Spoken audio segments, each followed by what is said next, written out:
A wannan bidiyon za mu yi magana akan mecece Sublime-Text, kana kuma zan koya muku yacce za ku yi download da install ɗinta. Okay, mu tafi cikin bidiyon. Assalamu alaikum wa rahmatullahi wa barakatuh.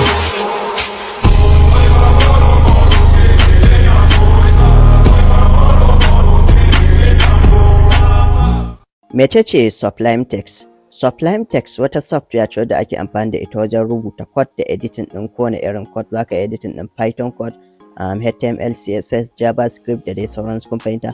Amma ta fi power a wajen HTML da CSS. Kana kuma idan kana beginner, so shawarar da zan baka ka zo kai download da install ɗin Sublime-Text.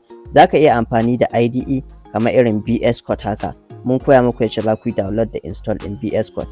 So VS Code tana da matuƙar power, but idan kana beginner ya kamata ka fara fahimtar syntax, ka fara fahimtar wannan code ɗin tukunna. Kun fahimta, ka iya rubuta komai da komai da hannunka, ba wai kawai ka tsaya ta rinka maka auto complete ba, saboda idan ka aiki da VS Code auto complete ne. So ƙara ka tsaya ka fara rubuta a Sublime-Text. In ka iya, so za ka iya komawa VS Code ɗin, komai da komai zai ma cikin sauƙi. Okay, so da ka sa google.com a nan wajen za ka taho kai searching ɗin Sublime-Text. Kun fahimta, Sublime sai ka sa dash text, sai ka sa download ga mashi nan. Okay, so za ka ga website na farko sai ka taɓa setting shi. Alright, so a nan wajen za ka ga alamar download gashi nan, sai ka taɓa setting download ɗin. Okay, so in ka taɓa setting download za ta kawo ka nan section ɗin. Ga nan za ku ga akwai for Mac in kana aiki da Apple. Idan kana aiki da Windows za ka yi downloading ɗin wannan gashi nan. Okay, ta Windows. Idan kana aiki da Linux za ka taho ka taɓa setting direct download. Okay, so idan kana amfani da Debian za ka yi downloading ɗin wannan 64bit.dev, wato Debian kenan ko.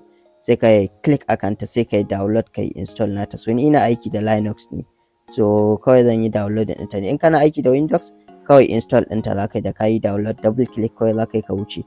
Okay, so ni ga ta nan na yi download, kuna gani ga yanan Sublime.